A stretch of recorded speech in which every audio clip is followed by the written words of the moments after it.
అదే RTV app వార్తల్ని క్షణాల్లో చదివే అవకాశం ఉంటుంది. ఒక న్యూస్ పేపర్, ఒక టెలివిజన్ ఛానల్ మీ చేతుల్లో ఎప్పుడూ ఉంటాయి. అసలు కాండ్రగాడ్ గ్రామంలో ఏం జరుగుతుంది, ప్రజలందరూ కూడా ఎందుకు భయపడుతున్నారు అనేది కూడా ఆర్టీవీ కూడా బృందం కూడా ఈ గ్రామం కూడా మొత్తం అంతా కూడా పరిశీలించిన పరిస్థితి ఉంది. ప్రధానంగా ముఖ్యంగా చూసుకుంటే దీనిపై గత కొన్ని రోజుల నుంచి కూడా ఇటువంటి వదంతులను కూడా ఎవరు నమ్మవద్దంటూ పోలీసులు కూడా పక్కన ప్రచారం చేస్తున్నప్పటికీ కానీ ప్రజలు మాత్రం ఒక పక్కన భయాందోళనకు గురవుతున్నారు. ప్రస్తుతం ఆర్టీవీ కూడా పోలీసు బృందంతో కూడా ఈ యొక్క గ్రామంలో అసలు ఏం జరుగుతుంది, ఈ యొక్క ప్రాంతంలో ఎటువంటి పరిస్థితులు ఉన్నాయో కూడా వాళ్ళతో మాట్లాడడం, వాళ్ళతో కూడా ఈ యొక్క ప్రాంతాలను కూడా పరిశీలించడం జరిగింది. ప్రస్తుతం పెద్దాపురం సంబంధించినటువంటి డిపార్ట్మెంట్, పోలీస్ డిపార్ట్మెంట్ అంతా ఇక్కడే ఉండి ఇక్కడ పనిచేస్తున్నటువంటి పరిస్థితి ప్రధానంగా మాట్లాడే ప్రయత్నం చేద్దాం. ప్రస్తుతం ఇక్కడ సిఐ రవికుమార్ గారు ఉన్నారు, మనిషి అడిగి తెలుసుకునే ప్రయత్నం చేద్దాం. సార్ చెప్పండి, గత కొన్ని రోజుల నుంచి కూడా ఇక్కడ ఏదో దెయ్యం భూతం ఉందంటూ ఏదో క్షుద్ర పూజలు చేస్తున్నారంటూ ప్రచారం జరుగుతుంది. దీనిపై ఎటువంటి అవగాహన కల్పిస్తున్నారు ఇక్కడ? గత కొన్ని రోజుల నుంచి కూడా కాండ్రకోట గ్రామంలో క్షుద్ర పూజలు చేస్తున్నారని, అట్లాగే ఏదో అతీతమైన శక్తులు తిరుగుతున్నాయని కూడా ఎక్కువ వీడియోల్లో గట్రా హల్చల్ జరుగుతుంది. ఇది మా యొక్క నోటీస్కి వచ్చిన వెంటనే కూడా ఇమీడియట్గా మేము ఆ యొక్క పబ్లిక్లో అవగాహన కల్పించడానికి గ్రామాల్లో కూడా మేము రాత్రి సమయాల్లో కూడా మేము మా యొక్క సిబ్బంది కూడా తరచుగా కూడా ఈ యొక్క విలేజ్ని సందర్శించడం జరుగుతుంది. అట్లాగే విలేజర్స్ అందరితో కూడా మేము ఒక మీటింగ్లో కూడా పెట్టడం జరుగుతుంది. దీనిలో భాగంగా ఇవాళ ఈ కాండ్రకోటకి జన విజ్ఞాన వేదికని వారందరితో కూడా కలిపి కాండ్రకోట సెంటర్లో ఒక మీటింగ్ అనేది కండక్ట్ చేసి పబ్లిక్లో ఏదైతే ఈ యొక్క శక్తులు అనేవి తిరుగుతున్నాయని చెప్పేసి అందరూ కూడా వదంతులు వ్యాప్తి చేస్తున్నారు, ఈ వదంతులే నిజాలు కావని చెప్పేసి వాళ్ళ యొక్క జన విజ్ఞాన వేదిక వారి ద్వారా కూడా అవగాహన కల్పించడం జరిగింది. అట్లాగే పబ్లిక్ అందరికీ కూడా నేను తెలియజేసేది ఒకటే, ఎవరో దీనికి సంబంధం లేని కొన్ని వీడియోలను దీంతో లింకప్ చేసి ఎక్కువగా ఈ వాట్సాప్ గ్రూపుల్లోనూ యూట్యూబ్ గ్రూపుల్లో కూడా ప్రచారం చేస్తున్నారు. దయచేసి అటువంటి ఏమీ కూడా చేయకండి. అట్లాగే ఎవరైతే ఇటువంటి చేసి వెనకాల ఎవరైతే ఉన్నారని చెప్పేసి మా యొక్క నోటీస్కి రావడం జరుగుతుందో వాళ్ళకి కూడా మేము ఒక నోటీసులు ఇచ్చి వారి మీద కూడా కఠినమైన చర్యలు అనేవి మేము తీసుకుంటాం. అంటే ఇప్పుడు మొదటగా ఇప్పుడు ఇక్కడ రావడం జరిగింది, ఇటువంటి ప్రచారం ఎన్ని రోజుల క్రితం రావడం జరిగింది, దీనిపై వెనకాల ఎవరున్నారని ఇప్పుడు దాకా గుర్తించారు మీరు? సుమారు ఒక 15 రోజుల నుంచి ఈ విధంగా కాండ్రకోట గ్రామంలో దెయ్యాలు తిరుగుతున్నాయని చెప్పేసి అలచల్ చేయడం జరిగింది. అయితే స్టార్టింగ్లో ఏదో ఒక ముగ్గు లాంటిది వేసి ఏదో క్షుద్ర శక్తులు క్షుద్ర పూజలు చేస్తున్నారని చెప్పిన వెంటనే కూడా రెగ్యులర్గా కూడా మేము ఈ యొక్క విలేజ్ని విజిట్ చేసి అటువంటి శక్తులు లేవని చెప్పేసి ప్రజల్లో అవగాహన అనేది కల్పిస్తున్నాం. అంటే ముఖ్యంగా అంటే ఎవరో దీనికి ఇటువంటి విధానానికి పాల్పడుతున్నారు అనేది ఎలాగ గుర్తించడం జరుగుతుంది? అంటే కొంతమంది ఎవరైతే ఏదైతే దీనికి సంబంధం లేని ఎవరైతే ఇద్దరు న్యూడ్ ఫొటోస్తో పరిగెట్టడం గట్టా పెట్టి దీనికి లింకప్ చేస్తున్నారు, అటువంటి ఏమీ కూడా దీనికి సంబంధం లేని వీడియోస్ దీనికి పెడుతున్నారని చెప్పేసి మా యొక్క ఉద్దేశం. అంటే ఒక మేకను కూడా బలి ఇచ్చినట్టుగా, దాన్ని ఏదో చంపినట్టుగా ఇన్ని కూడా రావడం కూడా జరిగింది. ఇది మేకను బలిచ్చినట్టు కాదండి, మేకను ఏదైతే ఒక పక్క భాగం తినేసినట్టు గట్ట మా యొక్క నోటీస్కి వచ్చింది. అయితే ఇమీడియట్గా మా యొక్క సిబ్బందిని పంపించాం. అయితే అది కుక్కల వల్ల కానీ లేకపోతే రాత్రి మాటలు తిరిగే నక్కల వల్ల కానీ ఆ విధంగా జరిగిందనేది మా యొక్క ఉద్దేశం. అంటే ప్రధానంగా ఈ గుళ్ళు వద్ద గుప్త నిధుల కోసం కొంతమంది ఇటువంటివి కూడా క్రియేట్ చేస్తుంటారని కూడా చెప్తుంటారు. అటువంటి కోణంలో ఏమన్నా మీరు పరిశీలిస్తున్నారా? ఊరు చివరుండే శివాలయంలో ఏదో గుప్త నిధులు ఉంటాయి, పబ్లిక్ అందరూ కూడా ఇక దెయ్యాలకి భయపడి రాత్రి మాట తిరగకపోతే ఆ గుప్త నిధులు తవ్వేసుకుందామనే ఉద్దేశం మీద కూడా ఇటువంటి చేస్తున్నారని చెప్పేసి కూడా మా యొక్క నోటీస్కి వచ్చింది. అయితే అటువంటి ఏమన్నా ఉంటే కనుక మేము ఇమ్మీడియట్గా కూడా తగు చర్యలని తీసుకుంటాం. అదే పబ్లిక్ ఒకటే నేను చెప్పేది ఏంటంటే, కొంతమంది చేసి ఇటువంటి చిన్న చిన్న వీడియో ట్రిక్కుల ద్వారా చేసి అన్నీ కూడా నమ్మకండి. అట్లాగే శాస్త్రం అట్లాగే సైన్స్ అనేది ఎంతో డెవలప్మెంట్ అయిన తర్వాత ఈ దెయ్యాలు భూతాలు అనేవి అభూత కల్పన అని మా యొక్క ఉద్దేశం.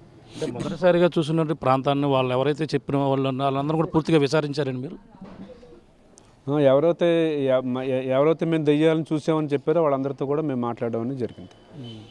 అంటే మాట్లాడడం జరిగింది. వాళ్ళు ఏదో మన కొబ్బరి చెట్టు మేంచి ఏదో కొంచెం దాడుతుందని, అట్లాగే ఇంటి తలుపు వెనకాల ఎవరో సౌండ్ చేసి వెళ్ళిపోయారని చెప్పేసి గట్టా చేస్తున్నారు. అటువంటి అన్నీ కూడా వాడి యొక్క మైండ్లో ఉన్న అద్భుత కల్పనలే తప్పితే ఇటువంటి అన్నీ కూడా ఏమీ లేవు. లేటెస్ట్గా ఒకటి చూసుకుంటే ఈరోజు తెల్లవారుజామునే పక్కన ఉండి మరొక భూపతిపట్నం అనే గ్రామంలో కూడా ఈ తెల్లవారుజామున మళ్ళీ ఒక ఆటో డ్రైవర్ కనిపించిందని చెప్తున్నారు. అక్కడికి ఇక్కడికి ఎంత దూరం ఉంటుంది? భూపతిపట్నం 8 to 10 కిలోమీటర్స్ ఉంటుందండి. అయితే ఇప్పుడు మీ యొక్క మీడియా ద్వారానే అక్కడ కూడా జరిగింది. అయితే అక్కడ ఉండే పోలీసు వారు ఈ విధంగా పబ్లిక్లో ఎటువంటి లేవని చెప్పేసి అవగాహన అనేది వాళ్ళు కూడా చేస్తారు. Okay sir. చూస్తున్నా ఇది పరిస్థితి. అందరూ కూడా అవగాహన అయితే కల్పిస్తున్నారు. ఈ యొక్క గ్రామంలో జరుగుతున్నటువంటి వాస్తవాలను కూడా ప్రజలకు కూడా వివరిస్తున్నారు. ఇటువంటి ఎవరో కావాలని ఉద్దేశపూర్వకంగా వీడియో ట్రిక్ ద్వారా చేస్తున్నటువంటి పనిగా కనపడుతుందని చెప్పేసి పోలీసులు దర్యాప్తు చేస్తున్నారు. ఎవరైతే దీన్ని మొదటగా చూసారో వాళ్ళందరూ కూడా విచారిస్తున్నారు. విచారించి ఈ కోణంలో అన్ని విధాలుగా కూడా దర్యాప్తు చేసి వాళ్ళకి పూర్తిగా అవగాహన కల్పిస్తున్నారు. ఇటువంటి ఎవరు నమ్మవద్దు. ఏంటి పోలీసులు అయితే గత కొన్ని రోజులు కూడా గస్తీ కాస్తున్నటువంటి పరిస్థితి ఉంది. ఇక గుప్త నిధుల కోసం ఏదైతే ఉందో ఆ కోణం కూడా పరిశీలిస్తున్నటువంటి పరిస్థితి ప్రధానంగా ఉన్నారు. ఏదేమైనా ఈ యొక్క గ్రామంలో 15 రోజుల నుంచి కూడా ఇదే వదంతులు క్రియేట్ చేయడంతో మొత్తం అందరూ కూడా ప్రజలైతే భయభ్రాంతులకు గురవుతున్నప్పటికీ పోలీసులు వాళ్ళకైతే అవగాహన కల్పిస్తున్నటువంటి పరిస్థితి. ఆర్టీవీ కూడా వాళ్ళతో కలిసి ఈ యొక్క గ్రామంలో పరిశీలిస్తున్నటువంటి పరిస్థితి ప్రధానంగా కనబడుతుందని చెప్పవచ్చు.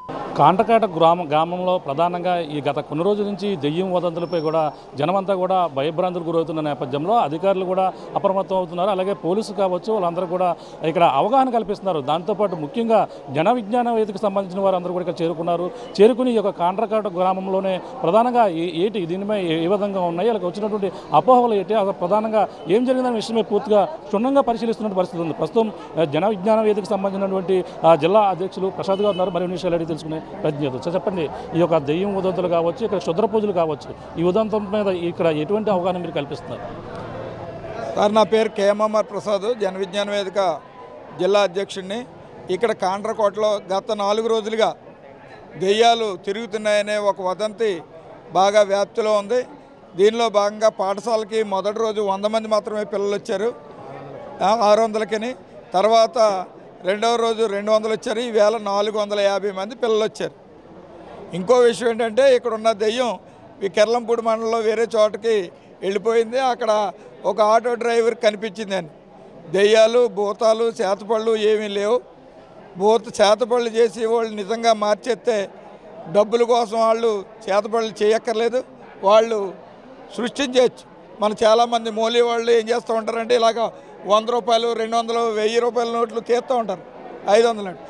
వాళ్ళు నిజంగా తీసేసి సృష్టించేసే వాళ్ళు అయితే వాళ్ళకి ఆ రోడ్డు మీద చేసుకోవాల్సిన అవసరం లేదు. దెయ్యాలు, భూతాలు ఏమీ లేదు. ఎవరైనా మేమిద్దరు ముగ్గురిని ఇక్కడ మాట్లాడిస్తే వాళ్ళు ఏం చెప్తున్నారంటే నల్లగా ముసుగేసుకుని ఎవరో కూర్చున్నారండి. వాళ్ళు నేను కేకలేస్తే పారిపోతాడండి. దెయ్యం నిజంగా దెయ్యం ఉంటే పారిపోతుందా? నిజంగా దెయ్యం ఎవరైనా చూసారా? అది ఆడదా, మగదా, లేకపోతే ఏ బట్టలు వేసుకుంటుంది, కాళ్ళు వెనక్కున్నాయా, ముందుకున్నాయా, ఇవన్నీ మనం అబ్జర్వ్ చేస్తే దానికి బట్టలు ఎవరు కుట్టారు, ఎలా చిల్లీ క్వశ్చన్ లాగా ఉంటాయి ఇవన్నీ. అందువల్ల ప్రజలకు మేము విజ్ఞప్తి చేయడానికి వచ్చాం. మేము మ్యాజిక్ ట్రిక్స్ కొన్ని చేసాం.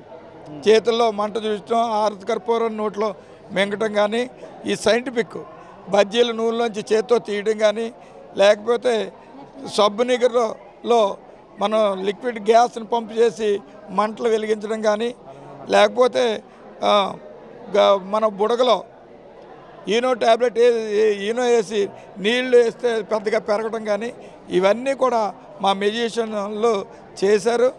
ఇవన్నీ కూడా సైంటిఫిక్ ట్రిక్లు. ఇక్కడ ఏదైతే చెప్తున్నారో అంటే ఇక్కడ ముగ్గు వేయడంతో పాటు వరుస సంఘటనలు ఇక్కడ ఏదైతే మేకను కూడా ఏదో గుర్తు తెలియని తినేశారని చెప్పేసి కూడా ప్రచారం జరిగింది. ఇవన్నీ కూడా వరుస సంఘటనలతో అంతా కూడా ఏ విధంగా చెప్పడం జరిగింది? సార్, ఒక సంఘటన జరిగితే వరుసగా దాన్ని కదలటం మొదలు పెడతారు. మేక కోస్తే రక్తం ఉండాలి, అక్కడ రక్తం లేదు. లోపల పాటలు ఉండాలి, ఓ బాడీ మాత్రమే ఎందుకు ఉంటుంది? అందువల్ల లోపల బాడీ తినేస్తే దెయ్యం మొత్తాన్ని మింగేయాలి కదా. అందువల్ల ఇవన్నీ కూడా పని కట్టుకుని ఎవరో చేస్తున్నారు. ఇది వదంతులు మాత్రమే. దాన్ని బట్టి ప్రజలు దీన్ని నమ్మొద్దు. దీన్ని నమ్మితే మనం ఇబ్బందులు పడతాం. ఈ 150 సంవత్సరాల కిందటే కందుకూరు వీరేశలింగం చేతపళ్ళు ఏమీ లేవు అని శ్మశానానికి వెళ్ళి రాత్రంతా గడిపి వచ్చి దెయ్యాలు లేవని చెప్పాడు. భూత వైద్యులతో దెబ్బలాడాడు. అంతేకాకుండా జన విజ్ఞాన వేదిక గత 20 సంవత్సరాల కిందట పెద్దాపురంలో ఏయో తిరుగుతున్నాయంటే మా కార్యకర్తలు పెద్దాపురంలో ఒక వారం రోజులు సాయంకాలం ఉండి రాత్రి తెల్లవారు దాకా ఉండి వెళ్ళారు. అందువల్ల మేము అటువంటి భ్రమలు ఏమి నమ్మం. ఎవరన్నా మంత్రాలకి సింతకాలు రాలుతాయని ఎవరైనా ఉంటే మంత్రగాళ్ళ దగ్గర మా దగ్గర రమ్మనండి. మేము వాళ్ళు చేసి అన్ని ట్రిక్లు అండి మేము చేస్తాం. ఇవన్నీ మ్యాజిక్ సంబంధించినయే. కానీ మాకు ఒక అనుమానం, ఇక్కడ ఏదన్నా ప్రజలు బయటికి రాకుండా ఉండడానికి ఎవరైనా పనికట్టుకి ఈ వదంతులు సృష్టిస్తున్నారా లేదా అనేది ఒక డౌట్. మిత్రులారా, మీరు ప్రచారం చేయండి. దెయ్యాలు భూతాలు లేవని చంద్రమండలం మీద అడుగెడుతున్నాం. ఎక్కడి నుంచో ఎక్కడికో మనం 10 నిమిషాల్లో వెళ్ళిపోయగలిగే వ్యవస్థ డెవలప్ అయింది. మనం ఆదిమ సమాజానికి వెళ్ళకూడదు. ఒక నారాయణ రెడ్డి ఒక మాట అంటాడు, ఎక్కడికి పోతున్నాం మనం హిమశైలి శిఖరపైక పాతాల కుహరంలో కానీ ఆకులు కట్టుకున్న వ్యవస్థ నుంచి ఆధునిక వ్యవస్థకు వచ్చాం. అక్కడి నుంచి మళ్ళీ కింద పురాతన వ్యవస్థకి వెళ్తున్నాం. అందువల్ల మిమ్మల్ని కోరేది ఏంటంటే ప్రచారం చేయండి. ఇవన్నీ అభూత కల్పన మీ జన విజ్ఞాన వేదికగా మేము నిలబడతాం. Thank you. ప్రధానంగా మీరు ఒకటి ఎవరో ఇది కావాలని చేస్తున్నారంటారు ఇక్కడ, అంటే రాత్రులు వాళ్ళకి ఎటువంటి అంటే గుడ్లు పక్కన కానీ ఇక్కడ కానీ గుప్త నిధుల కోసం కూడా ఒక ప్రచారం కూడా జరుగుతుంది. అది మాకు తెలియదు, కానీ గుప్త నిధుల కోసం ఏంటో తెలియదు మనకి. కాకపోతే ప్రచారం జరుగుతుంది. దీని వెనకాల ఏదో ఉంది. ఏవో కనపడి దెయ్యం ఉంటే పారిపోదు కదా, పరిగెట్టి అక్కర్లేదు, మాయమైపోవాలి. సినిమాలో చూసినట్టు మాయమైపోవాలి. మాయం అవ్వట్లేదు, పరిగెట్టి పారిపోతున్నాడు అంటున్నారు. అందువల్ల ఏం జరిగిందో మాకు తెలియదు, కానీ ఇది మాత్రం పైకి కనిపించే కారణం. దీని వెనకాల ఏదే కారణం ఉంటుందని మేము అనుకుంటున్నాం. జన విజ్ఞానం చూస్తున్నాం. జన విజ్ఞాన వేదిక అయితే వాదన ఈ విధంగా ఉంటే సైకలాజికల్గా ప్రజలు ఏ విధంగా ఫీల్ అవుతున్నారు అనేది కూడా డాక్టర్లు కూడా ఇక్కడ రావడం జరిగింది. సైకలాజీకి సంబంధించిన డాక్టర్ కూడా మహేష్ రాజు. ఇక్కడ చెప్పండి, ఇక్కడ ప్రజలు ఎటువంటి ఇక దయ్యం భూతం అంటూ గత కొన్ని రోజులు కూడా భయభ్రాంతులు గురవుతున్నారు, కానీ వీళ్ళు సైకలాజికల్గా ఏ విధంగా ఉందని మీరు గ్రహించడం జరిగింది? సైకలాజికల్గా దీని గురించి ఆలోచించేటట్టయితే ఒక విషయం బయటకు వచ్చిన తర్వాత ఏ సమాజంలో అయితే అలాంటి ఒక విషయం బయటకు వచ్చిందో వీక్లీ మైండెడ్ పీపుల్ అంతా కూడా దాన్ని షేర్ చేసుకోవడం, దాన్ని వైరల్ చేయడం అన్నది జరుగుతూ ఉంటుంది. ఇది సార్ అన్నట్టు ఎవరైనా పనిగట్టుకొని కావాలని జనాల్ని భ్రాంతికి గురి చేసే అవకాశం కూడా ఉంది. అలాగే కొంతమేరకు అది ఊరికనే తుంటరి చేష్టల వల్ల, తుంటరి పిల్లల వల్ల వైరల్ అయిపోయే అవకాశం కూడా ఉండొచ్చు. ఏదైనా సరే ఇలాంటి జరిగినప్పుడు మాబ్ సైకాలజీ అంటాం. మాబ్ సైకాలజీలో ఏంటంటే ఒకటే విషయం చాలా ఫాస్ట్గా వైరల్ అవుతుంది. ఊరంతా నమ్మినప్పుడు ఇలాంటి పరిస్థితులు అంటే పిల్లల్ని స్కూల్కి పంపించకపోవడం ఇలాంటివి కూడా జరుగుతూ ఉంటాయి. ఎప్పుడైతే అన్ని ఫంక్షన్స్ ఆగిపోతున్నాయో, అంటే పిల్లలు స్కూల్కి వెళ్ళడం లేకపోతే పనిలోకి వెళ్ళడం ఇవన్నీ కూడా ఆగిపోతున్నాయో, ఖచ్చితంగా మనం అందరం కూడా దాన్ని స్టాప్ చేసి ఇది మరింత వైరల్ అవ్వకుండా మళ్ళీ వాళ్ళంతా కూడా దైనందిక కార్యక్రమాలు నిత్యం చేసుకునేటట్టు ప్రోత్సహించాల్సిన అవసరం ఎంతైనా ఉంది. అంటే ఇంకా ఏ విధంగా అవగాహన చేస్తే బాగుంటుంది అనుకుంటారు? అంటే ఇప్పుడు 15 రోజులు బాగా పైన అయింది, ఇప్పుడు ఇంకా ఎక్కువ రోజులు ఇంకా అన్ని ఇక్కడి నుంచే కాదు మిగిలిన ప్రాంతాలు కూడా పాకుతున్న పరిస్థితి. వరుసగా ఈవెంట్స్ కూడా బయట జరుగుతూ ఉన్నాయి కాబట్టి వీళ్ళు చాలామంది జనం నమ్మే పరిస్థితి ఉంది. ఇక్కడ చదువుకున్న పిల్లలు కూడా అంటే ఏదో ఒక యానిమల్ చనిపోయి ఉండడం, రక్తం కనిపించి ఉండడం, ముగ్గులు కనిపించి ఉండడం అన్నది భౌతికంగా చూసేటట్టయితే కనుక ఎవరో ఒకరు ఇవన్నీ చేస్తేనే కానీ జరిగే పరిస్థితి అయితే లేదు. ఇదంతా కేవలం ఎవరైనా కావాలని చేస్తున్నారని మాత్రమే అనిపిస్తుంది. ఇవన్నీ జరగకుండా ఉండాలంటే కొంచెం గస్తీ పెట్టడం, పోలీసులు వీళ్ళందరూ కూడా ఇంటర్వెన్షన్స్ ఇక్కడ కొంచెం ఎక్కువగా ఉంటే ఇవన్నీ కూడా త్వరగానే సమసిపోతాయని అనుకుంటున్నాను.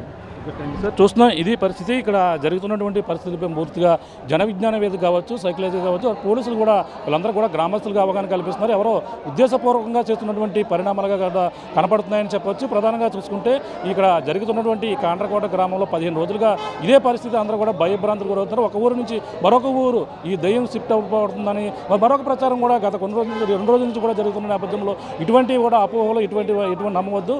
మానవాళ్ళందరూ కూడా చంద్రమండలం వరకు వెళ్ళి సైన్స్ ఎంతో డెవలప్ అవుతున్న విధానంలో కూడా ఇటువంటి మూఢనమ్మకాలను నమ్మవద్దంటూ ప్రధానంగా జన విజ్ఞాన వేదిక అందరూ కూడా వాళ్ళకి అవగాహన కల్పించడం కాకుండా కొన్ని ప్రాక్టికల్గా కూడా చేసి చూపించిన పరిస్థితి ప్రధానంగా కాండ్రకోట గ్రామంలో కనపడుతుందని చెప్పవచ్చు. ఇది ఉన్న తాజా పరిస్థితి. మరిన్ని వీడియోస్ కోసం ఛానల్ ని సబ్స్క్రైబ్ చేయండి. లేటెస్ట్ అప్డేట్స్ కోసం వాట్సాప్ ఛానల్ ని ఫాలో చేయండి.